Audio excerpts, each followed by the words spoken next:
C'est l'info éco tout de suite avec vous, Axel May. Bonjour Axel. Bonjour.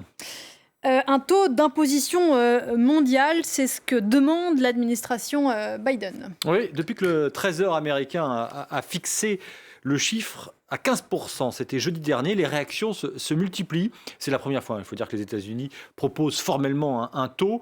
La France, l'Allemagne et l'Italie ont déclaré que cette proposition constituait une bonne base pour conclure un accord international d'ici le mois de juillet. En revanche, le Trésor britannique refuserait de soutenir cette réforme mondiale de l'imposition des entreprises défendue par le président américain Joe Biden. Alors vous allez me demander pourquoi une telle imposition? Eh bien, j'allais vous le demander. c'est simple, si on résume. Lutter contre les paradis fiscaux, puisque vous mettez la même imposition partout, il n'y a plus de raison d'aller dans un paradis fiscal. Et puis, l'autre élément, c'est financer les plans de relance. Actuellement, il faut de l'argent, et pour trouver de l'argent, l'un des moyens, c'est de taxer les entreprises. Alors, des négociations sont en cours à l'Organisation pour la coopération et le développement économique. L'OCDE travaille sur ce dossier depuis longtemps et souhaite obtenir un accord de principe global en juillet, puis, si possible, définitif en octobre, sachant que l'adhésion des États-Unis était un préalable nécessaire pour que ce projet de réforme ait une chance d'aboutir. Mais il y a un intérêt aussi, évidemment, politique de la part des États-Unis, qui veulent augmenter les impôts de leur société, et pour rester compétitifs, souhaitent que les autres pays fassent de même.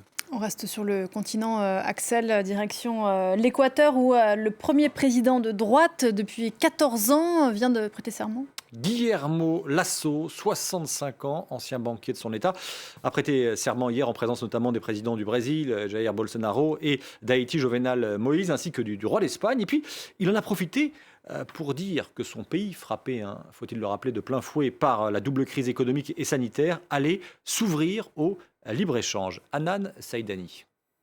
El Ecuador declara que abre sus puertas al comercio mondial. Une rupture après 14 ans de la gauche au pouvoir. Guillermo Lasso, ex-banquier conservateur, a officiellement été investi lundi et a rappelé les grandes lignes de son programme économique. Nous nous insérons pleinement dans le monde pour un commerce libre et équitable, plus d'Équateur dans le monde et plus de monde en Équateur. Le nouveau président hérite d'un pays en crise affecté par la pandémie et la chute des prix du pétrole, l'une des principales ressources du pays. L'année dernière, le PIB a chuté de plus de 7%. L'Équateur est le deuxième pays du continent qui a vu son taux de pauvreté augmenter. Et c'est un pays avec une mortalité excessive à cause de l'épidémie. Il y a un défi presque moral. Seulement 3% de la population pense que le pays peut se relever.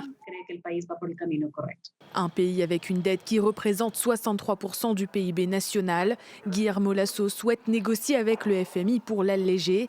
Des négociations qui passeront par une réforme fiscale et des privatisations. Mais encore faut-il que le Congrès approuve ces mesures. Guillermo Lasso ne possède pas la majorité législative.